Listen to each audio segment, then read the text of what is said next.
everybody, to yet another episode of Go on, Robert. What? What? What? What? What? Oh, you're doing the W's. That's a good It's one. the W's for what? What? Here we have with us Robert Maisel, and we are talking about your book. And I've been asking you 7 times what the title is. It's way too long, so I'm just giving you 2 seconds to hold it up. 1, 2. Yeah, put it away. Thank Done. you. That's a very interesting book. And we were talking about it last time because we were talking about cultures. And of course, I forgot what we were going to talk about today. You did not, because you are 130,000,500,000 times more accurate than I am. That's quite the number. That's a big That I number. my mind can't even comprehend that, but I will take that as a compliment. Thank you. It's just a lot. It's a very, very lot. So I think it is a compliment indeed. And like I said, you knew that we were going to talk about reverse cultural shock because that's why we came up with this. Of course, I've been assisting a lot of people who moved to the Netherlands, but also people who moved back from the Netherlands to their home country. And nobody ever told them that that would also be a cultural shock because it's not the same. Maybe the country didn't change, but you changed. And it is totally not the same home that you left. And that's what we were surprised about. And that's what we're going to talk about today. Right. So do you want to say something first, or shall I start with my first question?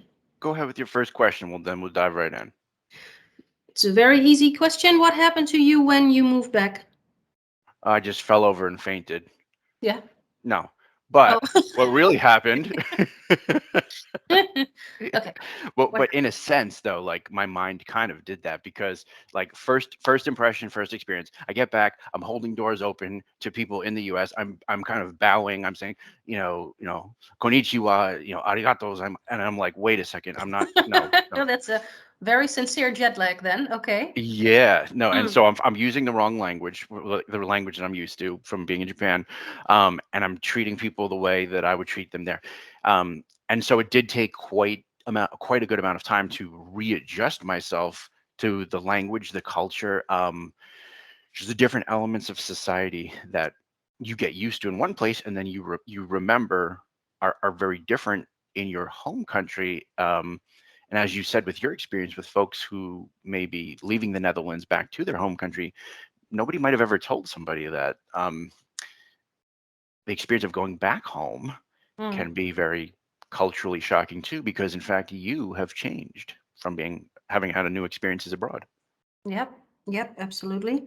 And maybe it's not just you who changed, but also it might also be that things in the country changed in the meantime, or taking a step back and looking at it from a distance made you realize that there are some things that you might not have noticed when you were in the middle of it.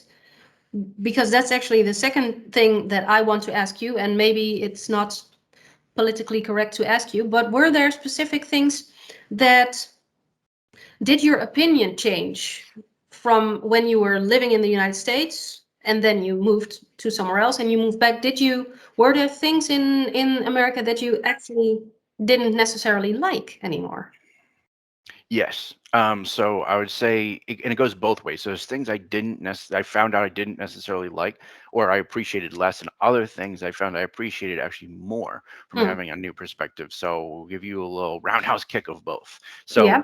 coming to Japan, when I came back from Japan, I had experienced such a wonderfully group oriented, like community oriented and customer service centric place that I came back feeling. I had already felt that in the US, like customer service was like okay, like decent, but then having had that to compare it to, I came back feeling like, oh man, the customer service in this country, um, it needs some help. But then again, remember, now I'm looking through the lens of having experienced in through my experience and my perspective, customer service at its highest level in the world, in Hmm. my experience in that country. So Yeah. it sort of made me think, okay, the customer service isn't so great here. From the opposite side, um, and this is relevant not only to Japan but to having lived in Argentina during a study abroad experience, and just my varied travel experiences coming back to the United States. I have greatly appreciated, much more than I had prior to traveling, the freedoms we have as Mm. Americans, movement, like how many countries our passport gets us access to, freedom of speech, just the freedom of movement, just the fact that, I guess just so many things that a lot of Americans may take for granted, having gone to other places and seen, different ways of life where they don't necessarily have those privileges. I came to respect and appreciate them more. Mm. Yeah, I hear that often. Yeah. And it's interesting that you say that about the client service, because I always thought that in America the client service is super good. But apparently if you compare it to Japan, maybe if you would compare Japan to the Netherlands, that would not be good. And this is why it's so interesting, because everyone's going to have their own perspective based on like the country that they were raised in and the Yeah. countries they've been to, because it can shift. So in comparison, like one country may look like very customer service oriented if you've only lived here, Yeah. but if you've lived there, it might seem not very customer Sure. oriented, right? Totally changes your opinion. Interesting. Okay, so so that's one thing that you liked about Japan then, I guess, the customer service. If you could pull out three, well, you've been to Japan, Brazil, and Argentina. Which Yes. things, which cultural things, difficult words, characteristics did you like and are you missing in your current culture, and would you like to add to that culture? Perfect. First time I've ever gotten this question, and I love it. Yes. So Original. if we could integrate all these cultures and formulate sort of um, the perfect stew of cultures, or what we could add, I would take the politeness and customer service, a feeling of respect in Japan. Mm-hmm. I would mix in the laid back atmosphere of Argentina, where we could just go in the late afternoon and people will have a tea or a coffee, and sort of the sort of shifted pace of life. Mm-hmm. So the relaxed atmosphere and the animated, sort of amazing, loving, happy spirit of Brazil. So if we combine those three, we have the respect and customer service of Japan, the Mm-hmm. laid back atmosphere of Argentina, and Yep. the warm, loving spirit of Brazil. Hmm. I think I could move to that country. What would you name the country if you I'm could? tr- so I'm trying to think of, Wilderland. yeah, let's just go with Wilberland, because I was gonna go with like a combination of all three, like like Argentina or something, and that I like yours better.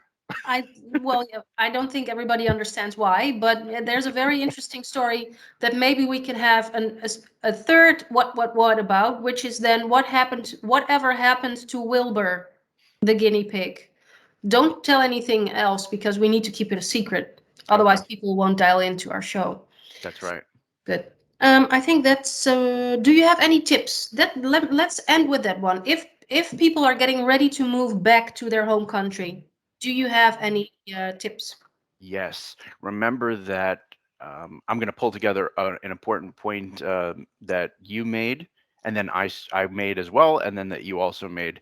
And it's that, remember, when you're coming back home, you have had new experiences, you have changed, and therefore your perspective will likely have changed on your home country. And that is perfectly okay, because change is the only constant in this world. And also, as you said, the country may have changed. So remember that too. So there's constant change going on. And if you have new emotions and new feelings about this seemingly old or similar place, that is completely okay. Robert, may I thank you again? Absolutely. Thank you so much for having me on for this second awesome episode of What? What, What? What, What? What? What? Wee. Okay, and on that bombshell, I'm going to say thank you very much and have a good weekend.